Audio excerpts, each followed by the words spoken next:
What's going on, guys? T2RX6 here, back for another Machine Robo rescue review, and today we're going to take a look at the Machine Robo Wingliner Robo, which is basically another one of those like carrier Zords for the Machine Robo rescue line.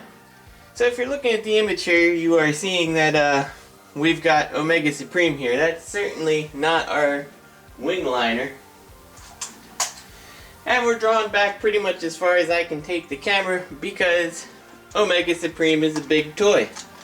Well, here's our Machine Robo Wingliner, who's actually longer than Omega Supreme in his train form. Pretty cool, made up of 5 cars total. And yeah, he is a big toy, and I have some images I'm going to put at the end, basically putting these guys on the floor so you can kind of see the comparison of them. So let's actually cut to a more close-up picture so we can see a little bit of the details. Alright, so we're a little bit closer here, and as you can see, our Wingliner is made up of 3 cars. You pretty much got the engine, you've got the cargo / passenger car, the main portion, and then it just repeats again, cargo and like the engine portion. And yeah, this guy is huge. He rolls super nice, very nice set of wheels underneath. Each one of these cars are detachable. You just basically pull them apart by this.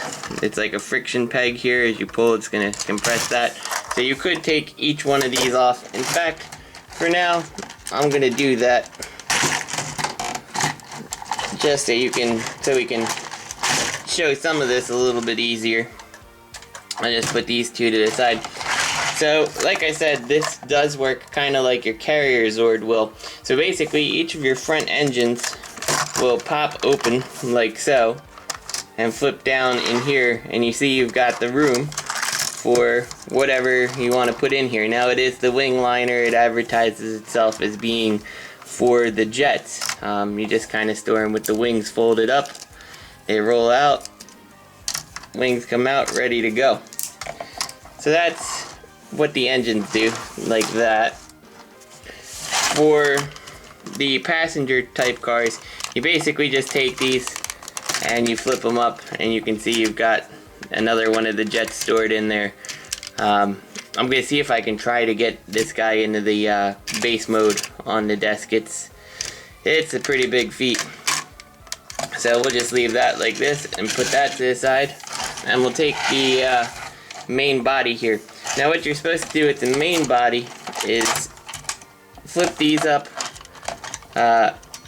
flip this piece, whoops, disconnected pieces of plastic, flip it up so you can actually turn this guy and kind of angle it like this, and just take this and kind of push it back so it stays and doesn't really reveal his face. And then you open this up, and there you go, we've got the leader now, and we can pull his little ramp out here, and he's ready to go. And then what you're really supposed to do with these, which are going to become the robot's arms, is kind of situate them in such a way that they're kind of hanging off the sides like this. And that's how it's really supposed to look in the base mode here. And let me see, something kind of like this.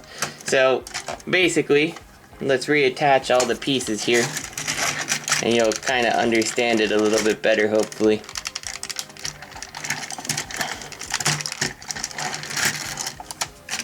I'll see if I can do it with half, because getting all of them into this shot is going to be virtually impossible.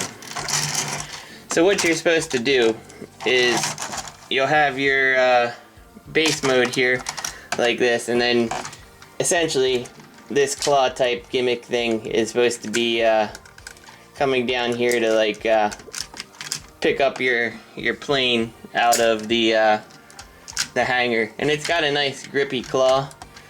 If you can kind of finagle the plane out of the front, it's certainly more than capable of holding your airplane. And then you could just turn it and drop it off, and he's ready to go. So You do that on each side, and you've got one big, huge base mode. So we'll go by hand here. If I had one complaint about his base mode here, it's that the fact that these arms, just there's no way to ratchet them up. They just always want to fall down. It would have been really nice if there was some kind of ratchet joint down here, but I'm sure that that probably wouldn't have been easy to work in on the plastic. But yeah, you got a pretty cool looking base mode there. It's capable of storing all your airplanes. Alright, so now that we've got Wingliner back in his train mode here, and we're losing him off the desk, let's actually get him transformed. We're going to start by flipping the front of the train and pulling this little piece forward, like so. And we'll do the same for the other side, just the opposite way. Flip the train, pull this little piece forward. Then, and we're going to need a lot of room on this guy here. We're going to take this, and you can see there is the tab here. It's going to plug in to the bottom down here, and we're going to kind of take this tab, and plug it in up here, like so. And we'll do the same thing for the other side here.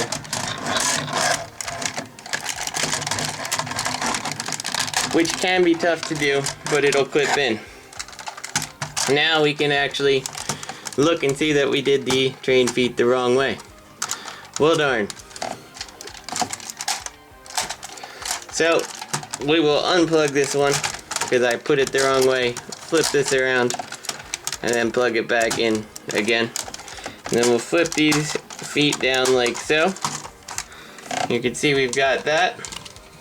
Now he does have a very awkward torso, and I am maxing out my tripod here. So we're going to take these, unpeg it. I already unpegged it to figure out which way was the right way. Unpeg them on both sides and unpeg the top here. Then flip this around to the side, make sure the arm's clear, and then these will peg in onto the sides here, if you can get them. There we go, like that. We can then take these down, and we'll grab these and bring them all the way down like so. And then you can extend these forward or back, whichever you like. I like them forward personally. So we'll do that again for the other side here. Bring it down, extend it forward, and you can see that the top piece here fell down while I was working on it. So we'll just kind of snap that in place. And there you go. You've got one giant, massive piece of robot. Now, he does look a bit weird, and it's real easy to think that he has a super long torso and super stubby legs.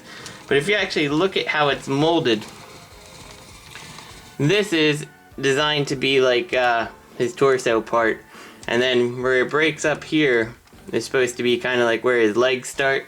It's just not really apparent due to the colors. And then you work down to his legs. So these are kind of more maybe like knee pads or something like that. But yeah, this guy is just massive. Let's see if we can get him almost entirely on camera here. Your articulation on this guy is going to be super limited. You just kind of have the arms and the elbow, and then you can rotate this claw. For size comparison here, we'll bring him in with the guys that he carries. Here's the Hyperjet Robo. And for a more traditional size comparison, here he is next to the Year of the whatever snake, Omega Supreme. So you can see he's a pretty tall guy, not as bulky as Omega Supreme, but definitely tall.